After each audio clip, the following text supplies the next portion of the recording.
السلام عليكم ورحمة الله وبركاته.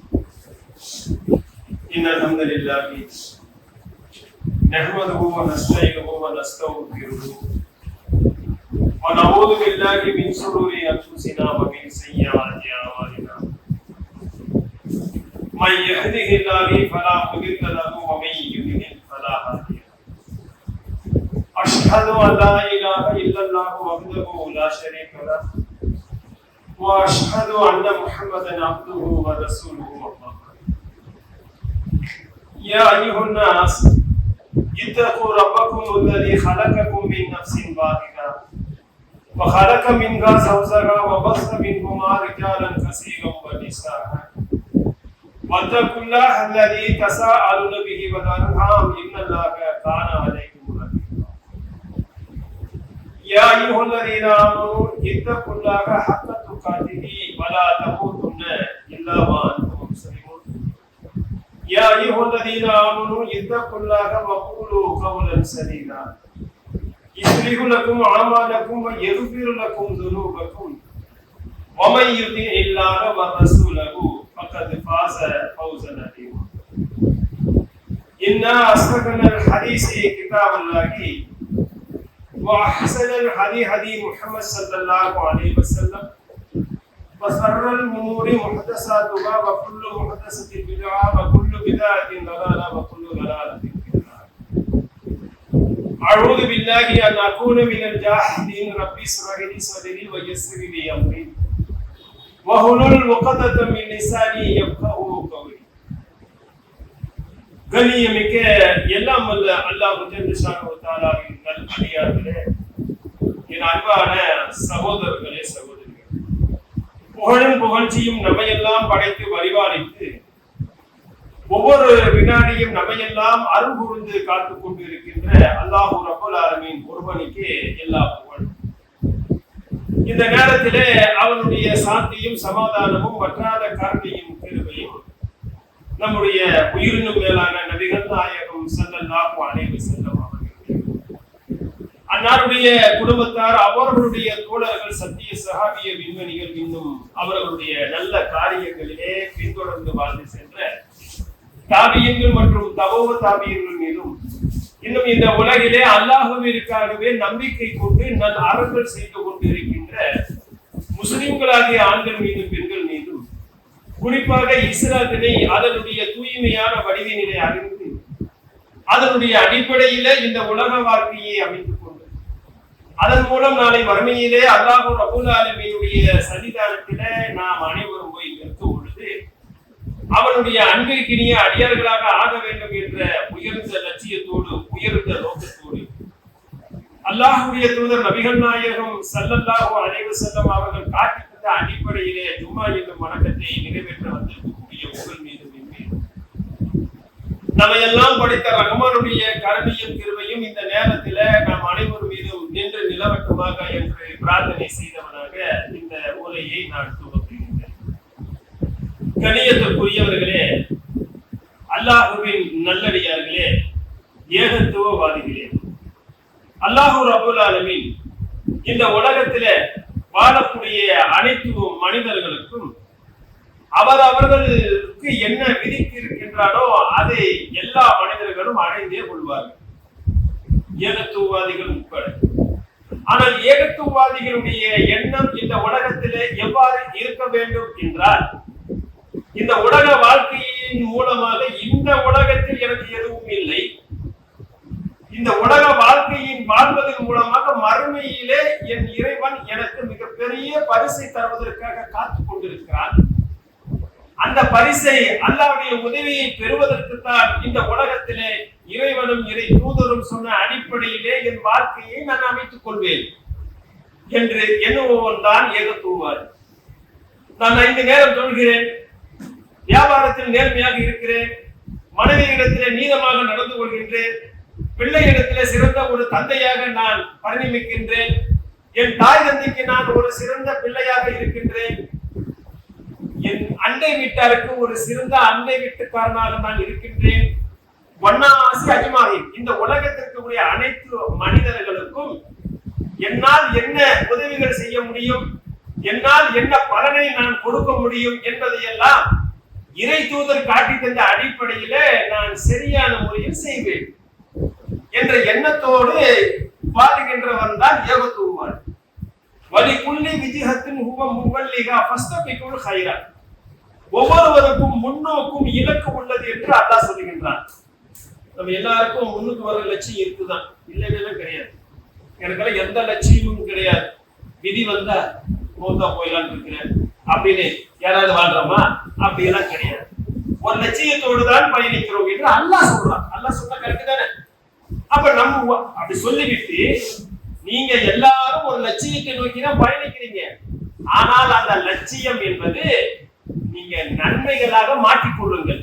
ஏன்? என்னுடைய உதவி உங்களுக்கு வேண்டுமா? இந்த உலகத்துல வாழும் பொழுது, நீதமாக வாழும் பொழுது, நீதமாக வியாபாரம் செய்யும் பொழுது, நீதமாக குடும்பம் நடத்தும் பொழுது, நீதமாக நாம் மக்களிடத்தில் நடந்து கொள்ளும் பொழுது, நாம நடக்கும் பொழுது நம்மை நோக்கி பட்டு கம்பளத்தை விரித்து மல்லிகை தூவி எப்படிப்பட்ட நீதமாக நடக்கின்றார் ஏகத்துவவாதி என்று வரவேற்பார்களா? அப்படி எல்லாம் கிடையாது. இந்த உலகம் நல்லதுக்கே காலம் இல்லையே என்று சொல்லுவார். கேள்விப்பட்டிருப்பீங்கல்ல, நல்லதுக்கெல்லாம் இங்கே காலம் இல்லை. அப்ப எங்கே காலம்?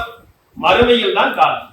நல்லவர்களாக வாழக்கூடியவர்களுக்கு அல்லாஹ்வுடைய தூதரை விடவா இந்த உலகத்துல நல்லவர்களாக வாழ்ந்து விட முடியும்? அவருடைய நல்லவர்களாக வாழ்ந்தால் இந்த உலகத்துல மிகப்பெரிய கோடீஸ்வரனாக ஆகிவிடலாம். இந்த உலகத்துல மிக பெரும் செல்வங்களை பெருக்கிக் கொள்ளலாம், சந்தோஷமாக வாழலாம், எல்லாருடைய அன்பையும் பெறலாம். நல்லவர்களாக வாழ்ந்தால் இதையெல்லாம் பெறலாம் என்று ஒருவர் வாழ்கின்றான் என்றால் அவனை விட ஒரு முட்டாள் யாரும் இல்லை. எவ்வளவுதான் நான் பாசத்தை காட்டினான், என் நெஞ்சில்தான் ஏறி மிதிக்கிறான். நான் பாசத்தை காட்ட காட்ட என் நெஞ்சில்தான் ஏறி மிதிக்கிறான். நல்லதுக்கே காலம் இல்லை. கட்டிட்டு வந்த ஒண்ணு அது பாருங்க, எவ்வளவு நான் நல்லது செய்யறேன், அப்படி செஞ்சா கூட உங்களை கட்டிட்டு வந்து என்ன சுகத்தை கண்ட, என்ன அங்க கேட்டாங்க இங்க கேட்டாங்க என்று கட்டிட்டு வந்தவன் என்ன செய்யல, என்ன புகழல. பெற்ற பிள்ளைக்கு என்னுடைய சகதிக்கு மீறி நான் சிறிய வயதில் இருக்கும் பொழுது இவனுக்கு கொடுத்த மாதிரி எல்லாம் நான் அனுப்பி என் தந்தை எனக்கு கொடுக்கிறேன். ஆனால் நான் என் குழந்தைக்கு நான் எப்படி எல்லாம் கொடுக்கிறேன், நன்றி கேட்டதா இருக்குது. சொல் பேச்சு கேட்குதா? பிள்ளை தாய் தகப்பனுக்கு அவர்கள் எப்படி எல்லாம் வளர்த்தார்கள் என்று எண்ணாமல் அவர்களை உதாசனைப்படுத்துவது நாம். அண்டை விட்டார்கள் என்னதான் நீங்க நல்லா நடந்தாலும் ஏதோ ஒரு குறை வச்சுக்கிட்டு திடீர்னு சண்டை போட்டு உமர்ச்சிக்குவாங்க. எதுக்கு உமர்ச்சிக்கிட்டானே தெரியாது. இதையும் இப்படி எல்லாம் நல்லவர்களாக வாழ்ந்தால் பல சோதனைகளும் பல துன்பங்களும் துயரங்களும் சொல்லலான துன்பமும் செயலான துன்பம் எல்லாம் வரும். பொறுத்து கொண்டோருக்கு நற்செய்தி கூறுவீராக என்று அல்லாஹ் சொல்றான். இந்த உலகத்துல நல்லவர்களாக வாழ்றவங்களுக்கு இந்த உலகத்துல என்ன இருக்கும்? அப்படியே சிரமங்கள் தான் இருந்துகிட்டு இருக்கும். உலகத்துல நம்ம பார்த்து கொண்டே இருக்கிறோம்ல, காஷ்மீரை எடுத்துக்கிடுங்க, சிறப்பு அந்தஸ்து 370 ரத்து பண்ணிட்டாங்க. எதுக்காக? அங்க ஒரு சிஸ்டம் இருக்கு, இவங்கதான் இடம் வாங்கணும், இங்கதான் இருக்கணும், இப்படிதான் இருக்கணும். ஏற்கனவே இதை என்ன பண்ணி விட்டாங்க, யார் வேணாலும் இடம் வாங்கலாம், யார் வேணாலும் இங்க அந்த ஒரு கல்யாணம் பண்ணிக்கணுமா அப்படின்னு அந்த அந்தஸ்து எடுத்து, அந்த சிறப்பு அந்தஸ்து இருக்குல்ல, அதை எடுத்துட்டு எல்லாரும் உள்ள போது எல்லாம் வாங்கலாங்கிறத கொண்டு வந்தான். எது கொண்டு வந்தான்? இஸ்லாமியர்கள் அங்க இருக்கிறதுனால தான். புல்டோசர் கலாச்சாரம் ஊபியில நியாயமா பேசுனா உடனே ஏதாவது ஒரு காரணத்தை சொல்லி வீட்டை இடிக்க வேண்டியது. நிறைய பெண்கள், இஸ்லாமிய பெண்கள் விதவைகளாக, நான் விதவையா இல்ல விதவை இல்லாத பெண்ணான்னு நிறைய பேருக்கு தெரியல.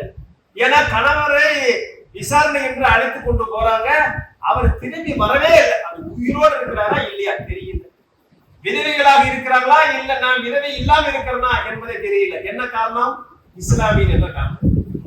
இஸ்லாமியர்கள் என்றாலே அவர்களுக்கு இறை நிராகரிப்பாளராக இருக்கக்கூடியவர்களுக்கு வெறுப்பு தான். அது இன்று நேற்றா உலகம் தோன்றிய பிறகு, மனிதர்களை எல்லாம் படைத்த பிறகு அவர்களுக்கு நேர்வழி சொல்லி கொடுக்க வந்த இறை தூதர்களுக்கு வந்த அப்ப இருந்தே என்ன ஆயிடுச்சு? ஏக இறைவனை நிராகரிக்கக்கூடியவர்களால் ஏகத்துவத்தை ஏற்றுக்கொண்டவர்களுக்கு சங்கடம் தான். இதோடு நின்றுமா? இனி கியாமத் நாள் வரைக்கும் இஸ்லாமியர்களாக வாழக்கூடியவர்களுக்கு துன்பங்களும் துயரங்களும் இருக்கத்தான் செய்யும். நான் 5 நேரம் தொழுகிறேன், குர்ஆனை ஓதுறேன், ஏன் இந்த கஷ்டம்? நான் என்ன குறை வைச்ச இறைவனுக்கு? அவனை நினைவதிலே நான் ஏதாவது குறை வைத்தேனா? இறைவனையே நினைப்பதிலேயே முரண்பட்டு நடக்கின்றார்கள். இறைவனுக்கு கோபம் தரக்கூடிய மிக பெரும் செயல்களை எல்லாம் செய்து கொண்டிருக்கிறார்கள். நல்லா தானே இருக்கிறான், எப்படி நல்லா தானே இருக்கிறான். அதான் அல்லாஹ் சொல்லுவான் நபிகள் நாயகத்துக்கு, நபியே ஏக ஊர்கள் தோறும் நிராகரிப்பாளர்கள் சொகுசாக திரிவது, சொகுசா திரிகிறார்கள் இல்லையா, அவர்களை நோக்கும் போது பார்வையை என்ன செய்ய செலுத்தி விடாதே அப்படிங்கிறான். அவர்களை நோக்கி உமது பார்வையை செலுத்தி விட வேண்டாம். அவர்களை நாம் விட்டு வச்சிருக்கிறோம் எதுக்கு? பின்னாடி பிடிக்கிறதுக்கு தான். அப்ப உங்களுக்கு இந்த உலகத்துல என்ன படிப்பின? மத்தா நஸ்ருல்லா, இந்த உலகத்துல அல்லாஹ்விற்காக ஒழுங்கா வாழ்ந்தா அல்லாஹ்வுடைய உதவி எப்போ வரும்? அல்லாஹ் காப்பாற்றுறேன்னு சொல்றானே, அலா நஸ்ருல்லாஹி ஃபதுன் கரீம், அவ்வாறு இல்ல, அல்லாஹ்வுடைய உதவி உங்களுக்கு அருகிலேயே இருக்குன்னு சொல்றானே. ஆனா மரணிக்கிறோம், மாட்டுக்கறிங்கிற பேர்ல அடிச்சு கொள்றான். இறைவனுக்கு பயந்தவர்களாக இருக்கிறோம், ஆனா அல்லாஹ்வுடைய உதவி வரலையே. அல்லாஹ்வுடைய தூதர்கிட்டயே கேட்டாங்களே, ஊரை ஏகத்துவ கொள்கையை ஏற்றுக்கொண்டதுனால ஊரை விட்டு விலக்கி வச்சிருக்காங்க, மிகப்பெரிய கஷ்டம். மனித மக்கள் எல்லாம் ஒரு ஊர்ல கஷ்டப்படுறாங்க. ஏகத்துவத்தை ஏற்றுக்கொண்டு நபிமார்கள் பின்னாடி வந்தவங்க எல்லாம் அல்லாஹ்வுடைய தூதரே எப்பொழுது அல்லாஹ்வுடைய உதவி வரும், எவ்வளவு நாங்க சிரமப்படுறோம் என்றெல்லாம் கேட்டார்கள். நபிமார்களும் கேட்டார்கள். மத்தா நஸ்ருல்லா, அல்லாஹ்வுடைய உதவி எப்பொழுது வரும்? யாருக்கு? ஏகத்துவத்தின் அடிப்படையில் வாழ வேண்டும் என்று எண்ணுகிறவனுக்கு சோதனை ஸ்பெஷலா வராது. நல்லா கவனிக்கணும். இந்த உலகத்துல ஏடுகள் வந்து காய்ந்து விட்டன, எழுதுகோல் உயர்த்தப்பட்டு விட்டுச்சு. எழுதுகோல் மூலமாக ஒரு மனிதனுடைய விதியை எழுதியாச்சு. அந்த ஏடு காஞ்சிருச்சான், அந்த எழுதுகோல் உயர்த்தப்பட்டாச்சு. அப்ப இந்த உலகத்துல எல்லா மனிதர்களுக்கும் அல்லாஹ் என்ன அவருடைய தாயின் கருவறையில எழுதி இருந்தானோ நல்லது கெட்டது, அதே தான் நமக்கு எழுதியிருக்கான், நமக்கும் எழுதியிருப்பான். நாம ஏகத்துவத்தை ஏற்றுக்கொண்டதுனால இதெல்லாம் வரக்கூடாது, எண்ணக்கூடாது. நமக்கும் ஜுரம் வரும், கஷ்டம் வரும், நோய் வரும், வியாபாரத்துல நஷ்டம் வரும், துன்பம் வரும், துயரம் வரும், மக்களால் இடைஞ்சல் வரும், அண்டை விட்டாரால தொல்லை வரும், இப்படி மனைவியால பிரச்சனை வரும், பிள்ளையால பிரச்சனை வரும். பன்னாசி அஜ்மாய், இந்த உலகத்துல எல்லா மக்களாலையும் எல்லாருக்கும் வர்ற மாதிரி நம்மளுக்கும் வரும். முதல்ல அடிப்படையை புரிஞ்சுக்கணும். ஏகத்துவத்தை ஏற்றுக்கொண்டதுனால நீங்கள் இலகுவாக சுவனத்திற்கு சென்று விடலாம் என்று எண்ணுகிறீர்களா? அதை கவனிக்கணும். ஏகத்துவத்தை ஏற்றுக்கொண்டா எதுவுமே வரக்கூடாதா? எல்லாம் வரும். இறைவன் அவனுக்கு என்ன விதிச்சிருந்தானோ அது வரும். உங்கள் தாயின் கருவறையில் உங்களுக்கு அல்லாஹ் என்ன விதிச்சிருந்தானோ அதை நீங்க அடைவீங்க. அப்படி அடையும் போது உங்களுடைய நிலை எப்படி இருக்கணும்?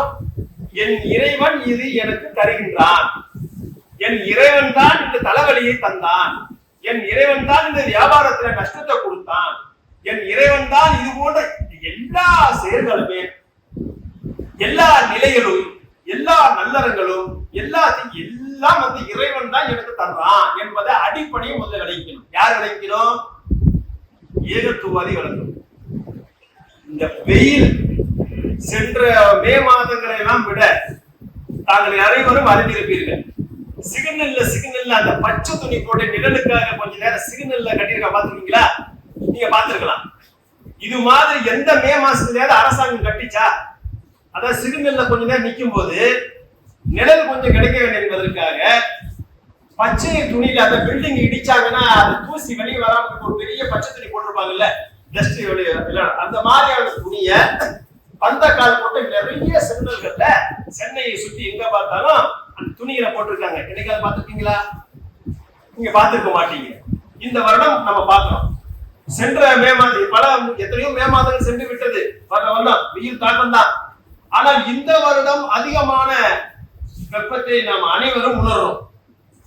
எல்லோரும் உணர்ந்தாலும் யாருடைய வாயிலும் என்ன இல்லை, என்ன தாங்க முடியல, என்ன தாங்க முடியல, பேக்கரி அடுப்பு மாதிரி இருக்குது, எப்ப முடியும், இது எப்ப முடியும், கரெக்டா?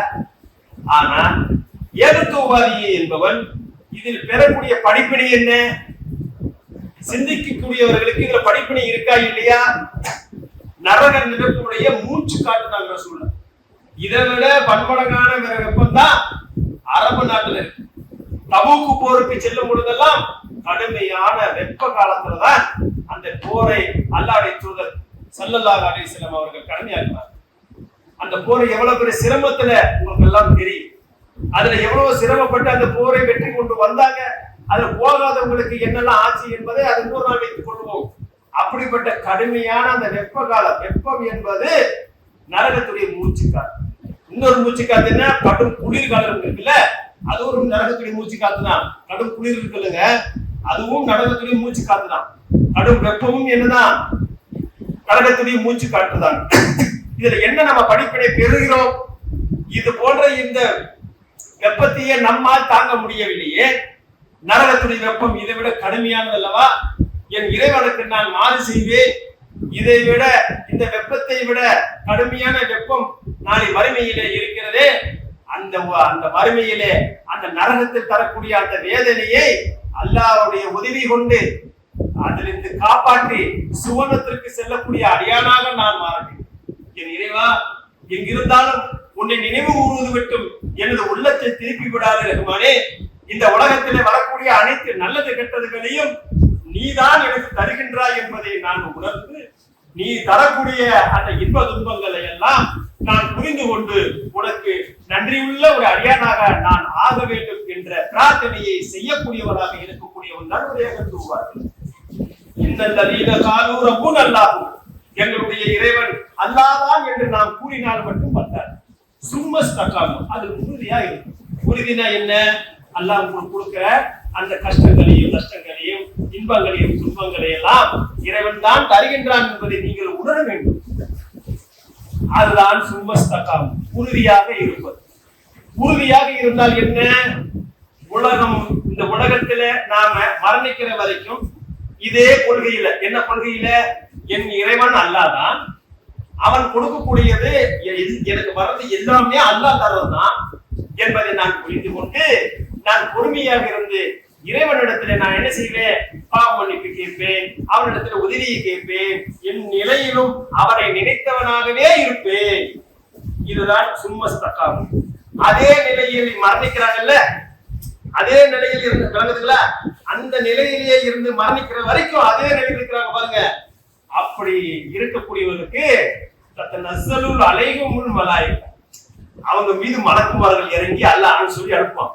எப்படி உறுதியா இருந்தாங்கல்ல, இப்ப மரணிக்க போறாங்கல்ல, தத்தனஸ்ஸலுல் அலைஹிமுல் மலாயிகா, அவர்கள் மீது வானவர்கள் இறங்கி அல்லாஹ் தகாபு, பயப்படாதீங்க, வலா தஹ்சனு, கவலைப்படாதீங்க, வஅபிஷரு ஃபில் ஜன்னத்தில்லதி குன்தும் துஅதுன், உங்களுக்கு நீங்க அதுல உறுதியா இருந்தீங்க இல்லையா, அல்லாஹ்வை ஏற்றுக்கொண்டு அவன் தான் இந்த உலகத்துல உங்களுக்கு எல்லாமே கொடுத்தான் என்பதை புரிந்து கொண்டு பொறுமை காத்து பாவம் மன்னிப்பு கேட்டு அல்லாஹ்வின் மீது வைத்திருக்கக்கூடிய நம்பிக்கையில சந்தேகம் வராம முழுவதுமாக அல்லாஹ்வையே நம்பியவர்களாக வாழ்ந்து இப்ப மரணிக்க போறீங்க இல்லையா, உங்களுக்கு அல்லாஹ் என்ன செஞ்சா?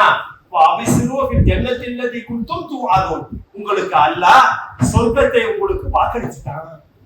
அப்படின்னு யார் சொல்லுவாங்களா? மலக்குமார்கள் சொல்லுவாங்க. நஹ்னு அவுலியாவுக்கும் ஃபில் ஹயாத்தி துன்யா வ ஃபில் ஆখিরাহ, நாங்க உங்களுக்கு இந்த உலகத்திலேயும் உதவியாளரா இருப்போம், மறுமையிலும் உங்களுக்கு உதவியாளர் அப்படி சொல்லிட்டு உங்களுக்கு சொர்க்கத்துல அல்லாஹ் எப்படிப்பட்ட உங்களுக்கு உணவை தர்றான் தெரியுமா? இந்த உலகத்துல நம்ம எல்லாருக்குமே ரெண்டு குறை இருக்குங்க. எத்தனை குறை? ஒண்ணு. ஒரு குறை என்ன தெரியுமா? நினைச்சதெல்லாம் நடந்திருக்க, நாம நினைச்சதெல்லாம் நடந்திருக்காங்க. எப்படிங்க இருக்கீங்க? நல்லா இருக்கீங்களா? நல்லா இருக்கீங்க அப்படின்னு சொல்லிக்கிறவே தவிர நோண்டி நோண்டி கேட்டோம்னா அது ஏங்க சும்மா அதே கேக்குறீங்க, அப்புறம் நான் அழுதுறவங்க அவ்வளவு குறை இருக்குங்க, எனக்கு எவ்வளவோ நினைச்சதெல்லாம் கிடைக்குதா? இல்ல. கரெக்டா? அப்ப எவ்வளவு பெரிய குறை. அது அல்லாஹ் என்ன செய்வான் தெரியுமா? அங்க கொடுப்பான். அது எப்படி சொல்றாங்க? ரெண்டு விஷயம். ஒண்ணு, நினைச்சது இங்க கிடைக்கல, இன்னொன்னு கேட்டது இந்த உலகத்துல கிடைக்கல. நம்ம கேட்டதெல்லாம் கிடைச்சிருச்சா? நம்ம கேட்டது இந்த உலகத்துல கிடைக்குதாங்க? கேட்டதெல்லாம் கிடைக்காது. அப்போ பெரிய குறையா இருக்கு நமக்கு. அதற்கு மலக்குமார்களை அனுப்பி அல்லாஹ் சொல்லுவாங்க, நீங்க உங்களுக்கு சொர்க்கத்தை அல்லாஹ் வாக்களிச்சுட்டா அந்த சொர்க்கத்துல நீங்க நினைச்சதெல்லாம் கிடைக்கும். பாயிண்ட் ஒன்று. ரெண்டாவது, நீங்க கேட்டதெல்லாம் கிடைக்குமா? இங்க கேட்டதெல்லாம் கிடைக்கல, இங்க கேட்டதெல்லாம் கிடைக்கல, ஒரு பெரிய குறை தானே. அங்க கேட்டதெல்லாம் கிடைக்குமா? இன்னொன்னு என்ன, நினைச்சதெல்லாம் நடக்குமா? இங்க நினைச்சதெல்லாம் நடந்தா நம்மளாவே இருக்க மாட்டோம் இல்லையா? அதனால அல்லாஹ் என்ன செய்யறான், நாம நினைச்சதெல்லாம் இங்க நடக்க கூடாதுதான். ஏன்? நம்ம நாசமா போயிடும். கரெக்டா? அவன் என்ன நினைக்கிறானோ அதான் நமக்கு நடக்கும். நல்லா புரிஞ்சுக்குங்க. அல்லாஹ் என்ன நினைக்கிறானோ அது நமக்கு நடந்தா நம்ம நல்லா இருக்கும். நாம நினைச்ச மாதிரி என்ன நடந்துச்சு நம்ம என்ன ஆயிடுவோம். அதனால சரி, இவன் நினைச்சதெல்லாம் நடக்க கூடாது, ஆனா அவன் நினைக்கிறான் இதெல்லாம் நடக்கணும், சரி அந்த குறைய நம்ம நினைச்சிடுவோம், சொர்க்கத்துல கொடுத்துருவோம்னு நினைச்சதும் கிடைக்குமா, கேட்டதும் கிடைக்குமா? போதுமா? வேற என்ன? சுவனத்தில் செல்வதுதான் நமது லட்சியம். வலிக்குள்ளி விஜிகத்தின் மல்லிகா பஸ்தவிக்கும் ஹைரா. ஒவ்வொருவருக்கும் முன்னோக்கும் இலக்கு உள்ளது. இலக்குன லட்சியம், முன்னுக்கு வர லட்சியம் இருக்கு. அந்த முன்னுக்கு வர லட்சியமாக நீங்க எதை உங்களுடைய முயற்சிகளை நன்மைகளாக மாற்றிக் கொடுங்க. ஏன்? என்னுடைய இலக்கு, என்னுடைய லட்சியம் எனக்கு வந்து கிடைக்கணும், சொர்க்கம் போகணும். என் லட்சியம் அதுதான். அதுக்காக நான் என்ன செய்வேன்? நான் என்ன செய்வேன்? அல்லாஹ்வுக்காக நான் என்னுடைய நேர காலத்தை நான் என்ன செய்வேன்? செலவழிப்பேன். என்னுடைய கோபம் எல்லாம் அப்புறம் தான். அல்லாஹ்வுக்காக நான் என்ன செய்வேன்? பொறுமை காப்பேன். இறைவரை தர்மம் செய்வேன். இன்றவரை நல்ல சொல்லுவேன். இன்றவரை உதவி செய்வேன். உதவி செய்யும் போது அங்கிருந்து வரக்கூடிய சங்கடங்களை பொறுத்துக் கொள்வேன். இப்படி ஒவ்வொரு நிலையிலையும் இறைவன் தான் எனக்கு தருகின்றான் என்பதை நான் உணர்ந்து இந்த உலக வாழ்க்கையில பொறுமையாக இருந்து சும்மஸ்தகம் அதில் உறுதியாக இருந்து மரணிச்சோம் என்றால் மக்கான சுல்லா அல்லாஹ்வுடைய உதவி எப்பொழுது? அதே கொள்கையில் இருந்து மரணிக்கும் பொழுது அதா ரசூலுல்லாஹி வஃபத்துல் கரீம்.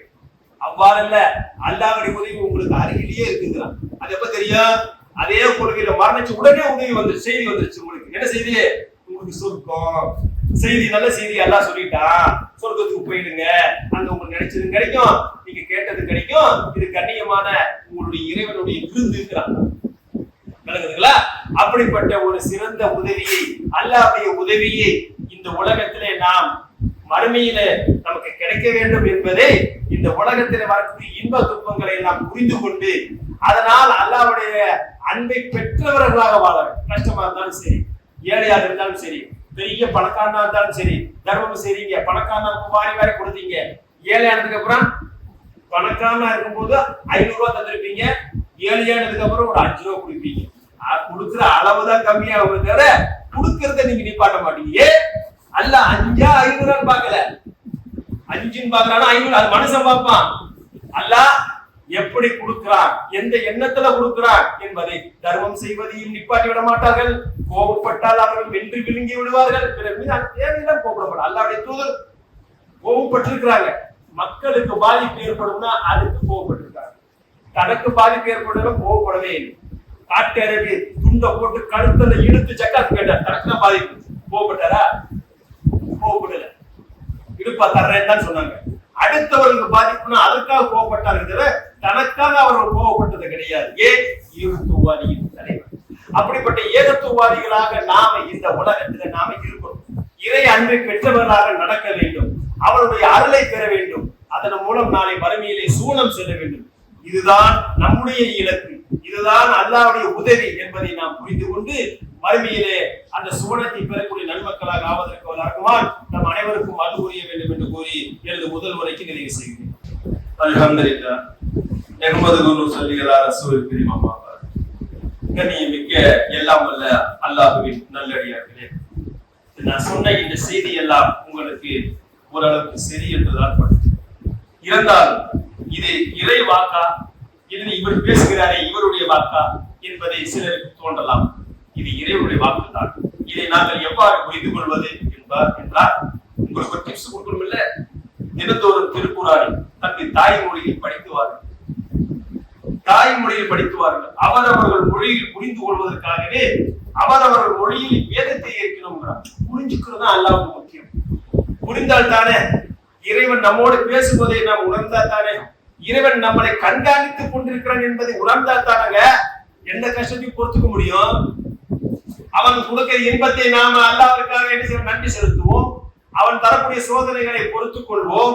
எப்பொழுது இறைவன் நம்மோடு பேசுகின்றானா என்பதை உணர்ந்தால் தான். அதற்கு என்ன செய்யணும்? தினந்தோறும் தர்ஜுமா குர்ஆனை படியுங்கள். அரபியில் படித்தால் நன்மை கிடைக்கும். ஒரு எழுத்துக்கு 10 நன்மை. அது மறுமையில் அல்லாஹ் கொடுத்து விடுவார். ஆனால் நேர்வழி தன்னுடைய தாய்மொழியில் படித்தால் மட்டும். நபிகள் நாயகத்துக்கும் அல்லாஹ் நபியே, இந்த வகையை நீங்கள் மக்களுக்கு எடுத்து கூற வேண்டும் என்பதற்காகவும் அந்த மக்கள் கேட்டுவிட்டு அதை சிந்திக்க வேண்டும் என்பதற்காகவும் தான் தெளிவான அரபி மொழியில் இருக்கணும்ங்கிறான். ஏன் அவங்கெல்லாம் அரபியில இருந்தாங்க. அப்ப தன்னுடைய தாய்மொழியில கேட்டால்தான் அதை உணர்ந்து சிந்திக்கக்கூடியவர்களாக மாறி தன்னுடைய வாழ்க்கையை மாற்றிக் கொள்வார்கள். எப்படி நபி தோழர்கள் மாற்றிக் கொள்வார்களோ அது போன்று ஏகத்துவவாதிகளாக வாழ வேண்டும் என்று எண்ணுகின்றவர்கள் திருக்குறானை தன்னுடைய தாய்மொழியில் கட்டாயமாக படித்து பாருங்கள், சிந்தித்து பாருங்கள், கண்ணீர் விட்டார்கள். நாளைக்கு மறுமையில 7 கூட்டத்தாருக்கு அல்ல அரிசனும் நிழலில் தருவாங்க இல்லையா? அதுல 6 கூட்டத்தார் விட்டுருவோம். அது சிலருக்கு கிடைக்கும், சிலருக்கு கிடையாது. ஆனால் தனிமையிலே தமது இறைவனை நினைத்து கண்ணீர் விட்டார் அல்லவா, அவருக்கு அரிசனும் நிழல் கிடைக்கும். இதை விட கடுமையான அந்த வெப்பத்துல அரிசனும் நிழல் விட்டால் அங்கே ஏசிதான். அந்த நிழல் கிடைக்க வேண்டுமா? தமது இறைவனை நினைத்து கண்ணீர் விட்டு சிந்துவோம். எப்படி சிந்த முடியும்? திருக்குறானை புரிந்த மொழியில் படித்து பாருங்கள்.